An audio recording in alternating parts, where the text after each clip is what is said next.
പരിശുദ്ധ പരമ ദിവ്യകാരുണ്യത്തിന് എന്നേരവും ആരാധനയും സ്തുതിയും പുകഴ്ചയും ഉണ്ടായിരിക്കട്ടെ.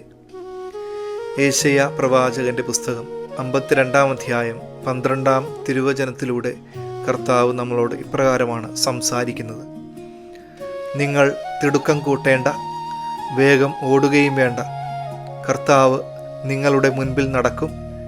ഇസ്രായേലിൻ്റെ ദൈവമായിരിക്കും നിങ്ങളുടെ പിൻകാവൽക്കാരൻ. ജീവിതം വെച്ചു നീട്ടുന്ന തിരക്കുകളിൽ അമർന്നാണ് നമ്മുടെയൊക്കെ ജീവിതങ്ങൾ മുന്നോട്ട് പോവുക. ആഗ്രഹിക്കുന്ന കാര്യം കൃത്യസമയത്ത് തന്നെ ചെയ്തു തീർക്കണമെന്നുള്ള തിടുക്കം നമ്മളെ പലതവണ സമ്മർദ്ദത്തിലാക്കിയിട്ടുണ്ടാവാം.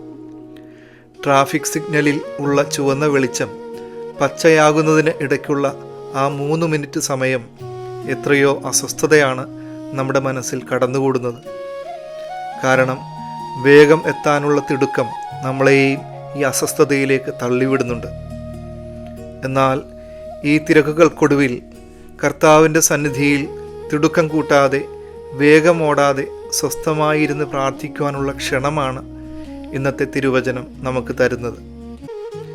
ജീവിതത്തെ സമ്മർദ്ദത്തിലാക്കുന്ന പല വാർത്തകളും കേട്ടപ്പോഴും പരിശുദ്ധ അമ്മ അതെല്ലാം ഹൃദയത്തിൽ സംഗ്രഹിച്ചുകൊണ്ട് തിടുക്കം കൂട്ടാതെ കർത്താവിൻ്റെ സ്വരത്തിനായി കാത്തിരുന്നതുപോലെ നമുക്കും ദൈവസന്നിധിയിൽ സ്വസ്ഥമായി നമ്മുടെ തന്നെ ഭാരങ്ങളെ ഇറക്കി വയ്ക്കുവാൻ കഴിയട്ടെ.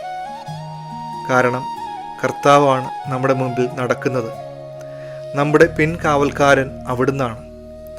നമ്മുടെ സമ്മർദ്ദങ്ങളിൽ നമുക്ക് വേണ്ടി യുദ്ധം ചെയ്യുന്ന കർത്താവിൻ്റെ കരങ്ങളിലേക്ക് എല്ലാ ഉത്കണ്ഠകളെയും ഭാരങ്ങളെയും നമുക്ക് ഏൽപ്പിക്കാം. ഈശോ ഇന്ന് നമ്മളോട് പറയും, നീ നിന്റെ ഭാരം എനിക്ക് തരിക, സ്വസ്ഥത നിന്റെ ബലമായിരിക്കട്ടെ.